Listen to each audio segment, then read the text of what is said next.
Et yo tout le monde, on se retrouve pour une nouvelle vidéo. Donc voici un petit guide de PVP qui s'adresse aux débutants. Ce guide va se dérouler en plusieurs parties. Donc l'introduction où je vais vous donner quelques outils de compréhension bien utiles pour la suite. Une partie technique de mouvement et analyse de quelques exemples, le comment réagir en combat. Il est important à noter aussi que ce guide ne vous rendra pas instantanément fort. Il vous faudra pratiquer et appliquer vos propres techniques. Ce n'est qu'un recueil des expériences que j'ai pu acquérir au fil du temps. Je n'ai pas non plus la prétention d'être fort, hein. Ce guide s'adresse aux débutants qui souhaitent s'y essayer. Je vous invite, si je dis à n'importe quoi ou si j'oublie quelque chose, de me faire savoir en commentaire. Je ferai sûrement un épisode 2 si j'ai oublié trop de choses. Ce qui est important dans le PVP, c'est de séparer le combat en deux parties. Donc la première va être une partie plus connaissance du jeu et l'autre va être plus dialogue avec l'adversaire. Je m'explique.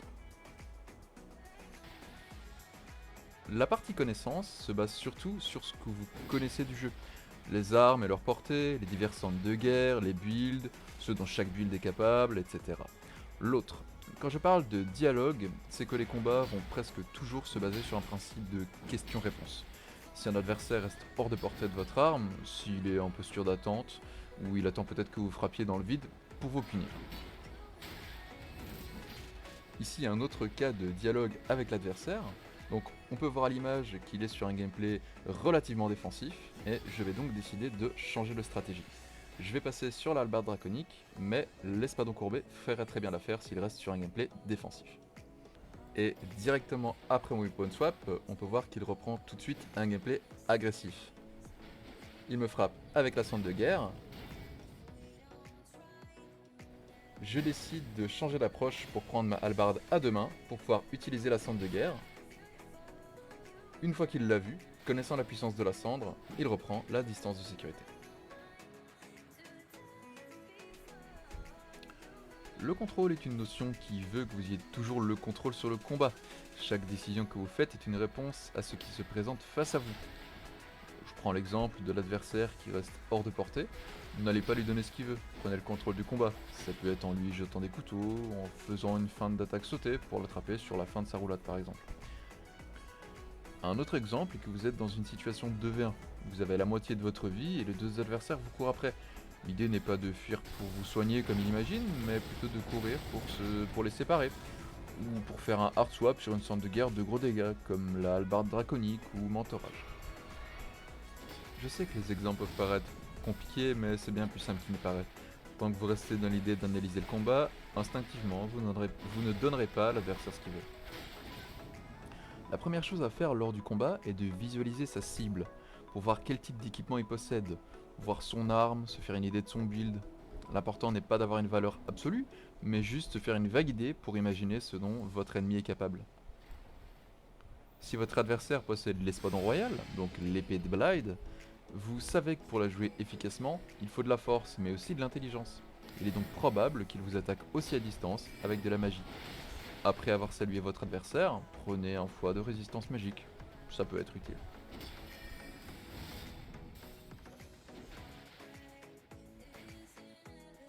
La latence.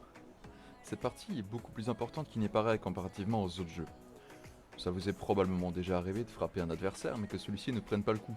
Ou alors que celui-ci vous touche alors qu'il était visiblement bien plus loin. Il faut comprendre que le mode multijoueur de Elden Ring ne fonctionne pas comme tous les autres jeux du sens classique. Lorsque vous mettez un coup, l'animation est virtuellement ralentie pour toucher votre adversaire. Alors que dans Elden Ring, le système est différent, dans le sens où, avec la latence de votre adversaire, celle-ci est parfois une seconde plus loin qu'il n'apparaît sur votre écran. Sur son écran à lui, il vous touche, et donc le coup connecte. Et ce, avec parfois beaucoup plus de portée qu'il n'en a visuellement. On appelle ça la portée fantôme. Vous esquivez quand même son coup, mais il est possible que vous subisiez quand même un effet d'altération, comme le gel, de saignement ou de poison. On appelle ça un ghost hit. C'est très important à garder à l'esprit pour ne pas vous faire surprendre. La technique la plus simple pour se battre contre un adversaire avec une latence de 160 millisecondes est de décaler toutes vos actions. Ça permet par exemple de rentrer dans son attaque. Sur votre écran, il vous touche, mais pas sur le sien. Du coup, le coup ne connecte pas. C'est une technique déjà un petit peu plus avancée, le mieux est encore d'installer le petit programme que je vous ai mis en description pour voir en temps réel le ping des gens. Si vous jouez sur console, il vous est aussi possible d'estimer la latence d'un adversaire en lui jetant des couteaux. Il suffit de compter le temps que les couteaux mettent à le toucher, ou voir en combien de temps il esquive. Cette partie est probablement celle qui vous intéresse le plus si vous avez cliqué sur la vidéo. Alors sans plus tarder, voici quelques techniques de base. La technique de l'espacement. Donc cette technique consiste simplement à rester exactement hors de portée de votre adversaire, dans l'attente d'une attaque. Attention à la portée fantôme. La technique de la course. Cette technique s'accompagne souvent avec celle de l'espacement. Si vous maintenez simplement la touche rond et que vous lâchez la touche de direction, vous allez continuer à courir. L'avantage de cette technique est qu'il est beaucoup plus simple de punir une attaque ratée et ça permet de temporiser pour toujours garder le plus de stamina possible. La technique du roll catch. Le principe du roll catch va être de provoquer chez l'adversaire une roulade réflexe, ou panic roll, pour ensuite l'attraper sur la fin de sa roulade, ce qui nous garantit un coup gratuit.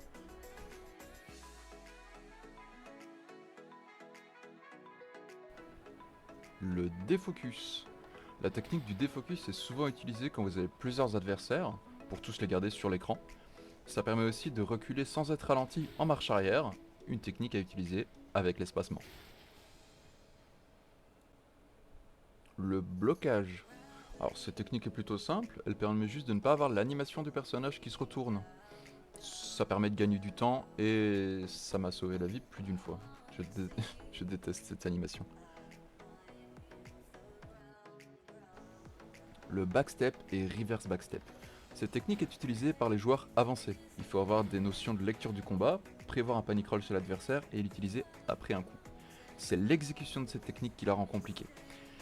Il y a deux possibilités de le faire, soit un backstep classique, en ayant sa caméra tournée soit derrière, mais cette technique est lente, ou alors appuyer sur rond et directement appuyer sur arrière. Ça donne ça.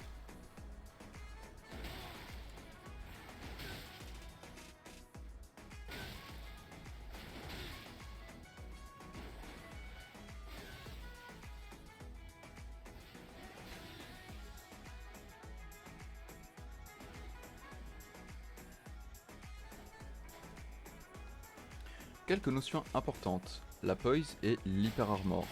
Alors, depuis le patch 1.10, les dégâts de poise des armes ont été augmentés, ce qui veut dire que le premier coup R1 de plus ou moins n'importe quoi va vous déstabiliser. Et selon les armes, de moins en moins au fur et à mesure que vous allez enchaîner. La poise fonctionne un petit peu comme tous les statuts. Il y a une barre qui se remplit selon le coup que vous encaissez, et si cette barre atteint 0, vous êtes déstabilisé. Cette barre se vide de nouveau instantanément ensuite, ou 30 secondes après votre dernier coup. L'hyper armor quant à elle a été augmentée, ce qui veut dire que si vous tenez votre arme à deux mains, vous allez encaisser des coups et rester plus stable. Je vous mets en description la fiche de toutes les armes sur les dégâts de poise.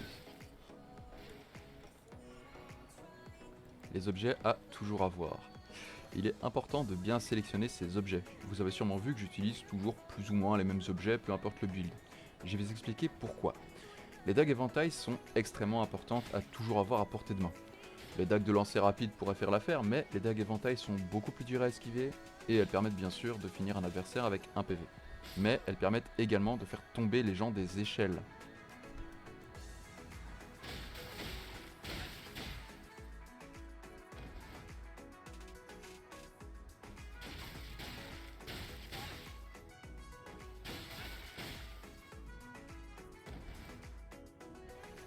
J'utilise également des pots de lancer, soit les pots d'albinorique, soit les pots de gel.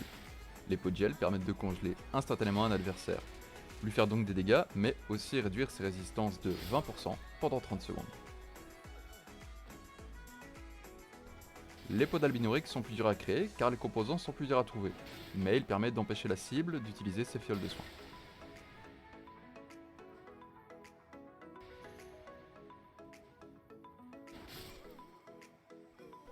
J'utilise également les ravioles de viande. Dans des combats un petit peu compliqués, ça peut permettre de me soigner si je n'ai plus de potions. Et pour finir, quelques tips. Il est impossible de mettre une parade sur un ultra espadon tenu à deux mains, sur un fouet et sur n'importe quelle arme en attaque sautée.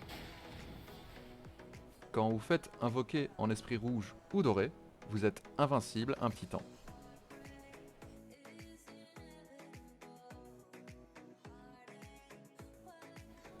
Il est possible de trier son inventaire, déposer toutes les armes dans le coffre, récupérer dans l'ordre que vous souhaitez et, depuis le menu, appuyer sur L3 et sélectionner Trier par ordre. Appuyez sur R3 pour fermer les menus contextuels pour voir où on court depuis son inventaire. Pratique en combat aussi. On peut descendre de torrent en appuyant avec L3. Vous pouvez donc le virer de votre barre de sélection rapide pour y rajouter des consommables. Et voilà, c'est à peu près tout ce que j'avais pour vous là-dessus. J'aurai encore quelques conseils, hein. Si vous aidez les gens ou que vous essayez aux invasions, n'hésitez pas à vous inspirer des builds des gens que vous croisez. C'est aussi une bonne méthode pour comprendre comment se joue telle ou telle arme, telle ou telle build. C'est aussi une bonne méthode pour voir pour les contrer à l'avenir. Un dernier mot, la chaîne est occupée de plutôt bien marcher. À l'heure où j'enregistre ça, nous avons atteint les 1300 vues sur la vidéo des fouets et je n'ai que 17 abonnés. Alors si vous aimez ce contenu, n'hésitez pas à vous abonner, ça me permettra de toucher plus de personnes et si j'arrive à avoir la monétisation, souscrire à un abonnement chez Monstercat pour avoir des musiques incroyables. J'ai encore plein d'idées pour vous, si vous avez des recommandations de build ou des idées de vidéos, n'hésitez pas, je lis tous les commentaires. Ouais, ça c'était le chat, il vous salue aussi. Sur ce, la bise sur vous et à bientôt.